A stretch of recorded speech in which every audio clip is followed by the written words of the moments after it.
श्रीक्षेत्रर अग्रणी स्वेच्छासेवी सामाजिक और सांस्कृतिक अनुष्ठान मित्र संघर रौप्य जयंती रविवार शरधाबाली स्थित मुक्ताकाश रंगमंच उद्घाटित हो जाइछि। मुख्य अतिथि भावे पूर्वतन विधायक जयंत कुमार षडंगी जोगदे श्री जगन्नाथଙ୍କ प्रतिमूर्ति रे पुष्प माल्यार्पण सह प्रदीप प्रज्वलन करी आनुष्ठानिक पूर्वक उद्घाटन करथिले। ऐतिह्य कला संस्कृति और परंपरार महक सृष्टि करिथाए धर्मक्षेत्र श्रीक्षेत्र। रथयात्रा 9 दिन में बड़दाण्डे खाद्य बंटन, पवित्र पुष्करिणीर सफेई अभियान, गरीब और असहाय लोक शीत काकर शीत वस्त्र बंटन, महिला मानक सशक्तिकरण और स्वावलंबी अभियान, स्कूल और विद्यालय स्तर छात्र छात्री प्रतिभा अनुसरण और लोकों पई रक्तदान शिविर करी समाज में विश्वास भाजन हो पारिछि बोली श्री षडंगी कहिथिले। मुख्य वक्ता भावे सत्यवादी विश्वविद्यालय कुलपति प्रोफेसर शत्रुघ्न पाणिग्राही, सम्मानित अतिथि भावे पुरी जिला बीजेपी सभापति देवेंद्रनाथ तराई, समाजसेवी चक्रधर महापात्र, अवसरप्राप्त प्रधान शिक्षयित्री हरप्रिया साहू, अध्यापिका बासंती मिश्र, दिव्य दर्शन सांपादिका प्रभासिनी मिश्र, अभिनंदिका संपादक श्याम प्रकाश सेनापति और मित्र संघर आवाहक अनंत शतपथी प्रमुख जोगदे सेवा कार्य को भूयसी प्रशंसा करने सह सेवा पाई युवशक्ति आगे आसवाक अतिथि माने वक्तव्य कहिथिले। अनुष्ठान सभापति सुभाषिनी शतपथी अध्यक्षता करथिले। प्रारंभ में भारतीय चतुर्धा धाम वेद भवन न्यासर पाठशालार विद्यार्थी मानक द्वारा वेद पाठ परिवेषण करा जायथिला। अतिथि मानक पुष्पगुच्छ और उपढौकन प्रदान सह संबर्धित करा जायथिला। संपादक राजीव कुमार महापात्र वार्षिक विवरणी पाठ करथिले। स्वीकृति महापात्रଙ୍କ द्वारा ल चंपू नृत्य बेस आकर्षित होइथिला। पुरी महावीर डांस ग्रुप सिंह बाहिनी नृत्य, कटक चौदर चॉकलेट डांस ग्रुप महाप्रभु उद्देश्य समर्पित होई भजन नृत्य परिवेषण करथिले। पुरी मनीषा डांस ग्रुप महारी नृत्य, महावीर डांस ग्रुप संबलपुरी नृत्य, नीलाद्री कल्चरल आधुनिक डांस, जगन डांस ग्रुप नृत्य, सरस्वती कल्चरल एकाडेमी ग्रुप आधुनिक डांस ओडिसी नृत्य, भजन नृत्य और एसआर डांस ग्रुप आधुनिक डांस देखि विमोहित होइथिले दर्शक।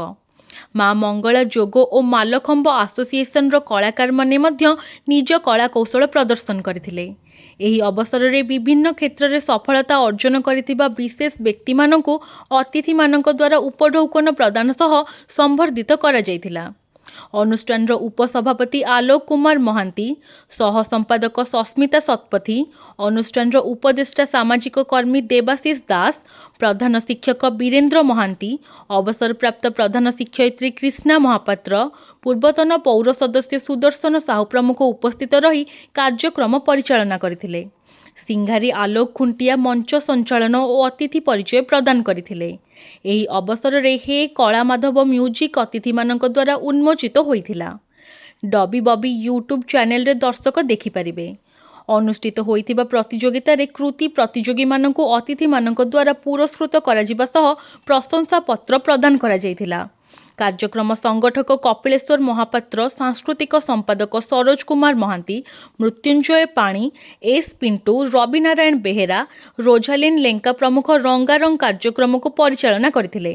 किशोर आचार्य, संतोष कुमार साहू, जगजीत बिसोई, स्मृति रंजन पाल समेत अनुष्ठान सदस्य सदस्य माने कार्यक्रम रे सहयोग करथिले। संबलपुरी नृत्य, भजन नृत्य, महारी नृत्य रे कलाकार निखुण कला प्रदर्शन देखि शताधिक दर्शक माने करताली देवा सह उत्साहित करथिले।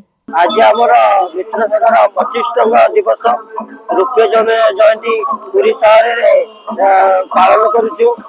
निराडंबर भाव आज मुक्ताकाश रंगमंच ठारे पालन होउची। एतिरे आमर जयंत कुमार षडंगी, आमर देवेंद्र तराई, आमर चक्रधर महापात्र आदि आम गहन अतिथि होई आमको बहुत आशा भरोसा सह अनुष्ठान केमती आगेब तार भरोसा मते आमको देइचंती।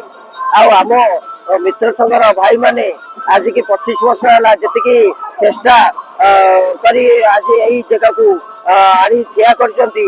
आम मित्र संघ भाई मानक और भौणी मानक पाखे ऋणी होकर रही। चाहूँ आम मित्र संघ से मित्रता भाव जीवन सारा ठिया रहू ଆଉ ମୋ ଭାଇ ଓ ଭଉଣୀ ମାନେ ମତେ ସେମିତି ଜୀବନ ସାରା ଭାବରେ ସହଯୋଗ କରନ୍ତୁ, ଏତିକି ପ୍ରଭୁଙ୍କ ପାଖରେ କାମନା କରୁଛି। ଧନ୍ୟବାଦ। 2000 ମସିହା ତାର ଆରମ୍ଭ ଏପରି 2025 ଭିତରେ 25 ବର୍ଷ ରୂପ ଜୟନ୍ତୀ ସେ କରୁଛି।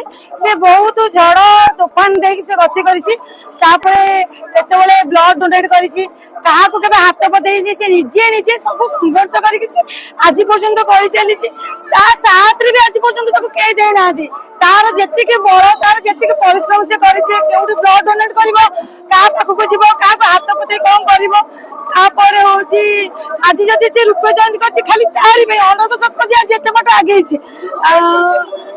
ତାପରେ ହଉଛି ସିଏ ରଥଯାତ୍ରାରେ କୋଉଠୁ କେମିତି ଆସିବ, ପାଣି ବଣ୍ଟା ହବ, କୋଉଠି ଅନ୍ନ ବଣ୍ଟା ହବ, ତାପରେ ଶୀତ ଦିନେ କାହାକୁ କମଳ ବଣ୍ଟନ କରାଯିବ।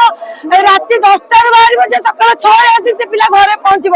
ଖାଇବା ପିଇବା ସେ ପିଲା ବି ଭୁଲି ଯାଇଥିବ। ଆଉ ମୁଁ ବି ଆଜି ଜଗନ୍ନାଥଙ୍କ ପାଖରେ ପ୍ରାର୍ଥନା କରୁଛି ତା ଅନୁଷ୍ଠାନ ଆଜିକି 25 ବର୍ଷ ହେଲା, ଏମିତି 50 ବର୍ଷ 100 ବର୍ଷ ପର୍ଯ୍ୟନ୍ତ ଚାଲିଥାଉ। ଭଗବାନ ତା ସାଥ ଦିଅନ୍ତୁ, ଆଉ ଆପଣ ମାନେ ବି ତା ସାଥ ଦିଅନ୍ତୁ। ନାଇଁ ଦେଖନ୍ତୁ, ମିତ୍ର ସଂଘର ଆଜି ରୂପ ଜୟନ୍ତୀରେ ମତେ ଅତିଥି ଭାବରେ ଡାକିଥିବାରୁ ନିଶ୍ଚିତ ଭାବରେ ମିତ୍ର ସଂଘକୁ ମୁଁ କୃତଜ୍ଞତା ଜ୍ଞାପନ କରିବି। ବିଶେଷ ଭାବରେ ମିତ୍ର ସଂଘ 25 ବର୍ଷରେ ପଦାର୍ପଣ କରିଛି।